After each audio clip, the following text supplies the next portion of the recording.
विवान मल्होत्रा, 32 वर्ष, एक सफल आर्किटेक्ट, शांत लेकिन अंदर से बेहद संवेदनशील। रिश्तों में ईमानदारी को सबसे ऊपर मानता है। अतीत के कुछ जख्मों ने उसे थोड़ा संदेहशील बना दिया है। प्रिशा शर्मा, 28 वर्ष, खूबसूरत, आत्मनिर्भर और भावुक, एक प्राइवेट स्कूल में टीचर। रिश्तों में पूरी तरह समर्पित, लेकिन परिस्थितियों के आगे कभी-कभी चुप रह जाना उसकी सबसे बड़ी कमजोरी है। अद्विक, 35 वर्ष, विवान का बिजनेस पार्टनर और बचपन का दोस्त। बाहर से मददगार, अंदर से स्वार्थी और चालाक। नेहा, 30 वर्ष, प्रिशा की सहेली, आधुनिक सोच वाली, लेकिन कई बार गलत सलाह दे बैठती है। शादी को अभी सिर्फ 6 महीने हुए थे, लेकिन उस रात घर में अजीब सा सन्नाटा पसरा हुआ था। घड़ी की टिक-टिक भी जैसे सवाल पूछ रही थी। विवान बालकनी में खड़ा था। मोबाइल की स्क्रीन पर बार बार वही मैसेज ए खुल रहा था। I miss you. आज भी। मैसेज प्रिशा के फोन से भेजा गया था, लेकिन नंबर किसी और का था। उसकी उंगलियां कांप रही थीं। पीछे से कमरे में आती प्रिशा की आहट सुनकर उसने फोन लॉक कर लिया। अब तक जाग रहे हो? प्रिशा ने सामान्य स्वर में पूछा। विवान ने बिना उसकी ओर देखे कहा, नींद नहीं आ रही। उस रात दोनों एक ही बिस्तर पर थे, लेकिन उनके बीच भरोसे की दीवार दरक चुकी थी। विवान और प्रिशा की शादी अरेंज कम लव मैरिज थी। पहले कुछ महीने बेहद खूबसूरत थे। सुबह की चाय, छोटी-छोटी लड़ाइयाँ और रात की लंबी बातें। लेकिन धीरे-धीरे विवान का काम बढ़ने लगा। ऑफिस, साइट विजिट, मीटिंग्स, और प्रिशा अकेली पड़ती चली गई।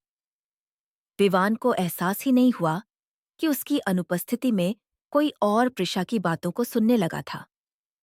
विवान के मन में शक धीरे-धीरे जहर बन रहा था। प्रिशा का फोन हमेशा साइलेंट रहता, देर रात तक ऑनलाइन रहना। अचानक बदला व्यवहार। एक दिन विवान ने उसका फोन चुपके से चेक किया। वही नाम, ए चैट्स डिलीट थीं, लेकिन कुछ डिलीट नहीं हो पाया था। भावनाओं के निशान। विवान ने खुद से वादा किया, सच जाने बिना कुछ नहीं कहूंगा। विवान ने अद्विक से मदद मांगी। अद्विक ने भरोसा दिलाया, मैं सब पता कर लूंगा। लेकिन विवान नहीं जानता था कि अद्विक खुद उस आग में घी डाल रहा है।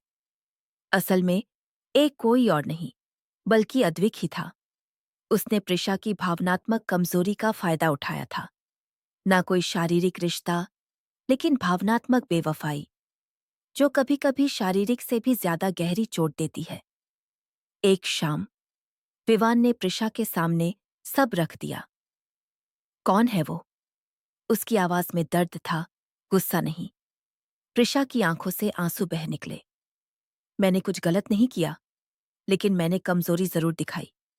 विवान टूट गया। बेवफाई सिर्फ शरीर से नहीं होती प्रिशा। वो रात दोनों के रिश्ते की सबसे लंबी रात थी। प्रिशा मायके चली गई। विवान ने खुद को काम में डुबो लिया। समाज, रिश्तेदार, सवाल, सब प्रिशा के हिस्से आए। उसे एहसास हुआ कि एक छोटी सी चुप्पी ने कितना बड़ा तूफान खड़ा कर दिया। एक दिन विवान को अद्विक के लैपटॉप में कुछ ईमेल मिले। सारी सच्चाई सामने थी। विवान को खुद से ज्यादा गुस्सा अद्विक पर आया।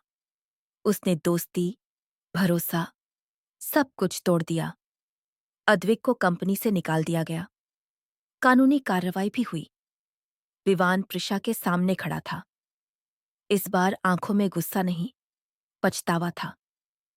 मैंने तुम्हें समय नहीं दिया और तुमने गलत इंसान को अपना दर्द सुना दिया। प्रिशा बोली, मैंने तुम्हारा इंतजार करना छोड़ दिया। यही मेरी गलती थी। दोनों के बीच खामोशी थी, लेकिन इस बार वो खामोशी डरावनी नहीं थी। विवान और प्रिशा ने रिश्ता तोड़ा नहीं, उन्होंने उसे नए सिरे से बनाया। बेवफाई की सजा अद्विक को मिली और दोनों को मिली एक सीख। भरोसा अगर टूटे तो सजा रिश्ते को नहीं, गलती को मिलनी चाहिए। हर गलती बेवफाई नहीं होती और हर चुप्पी मासूम भी नहीं। रिश्ते बचते हैं जब सच का सामना किया जाए।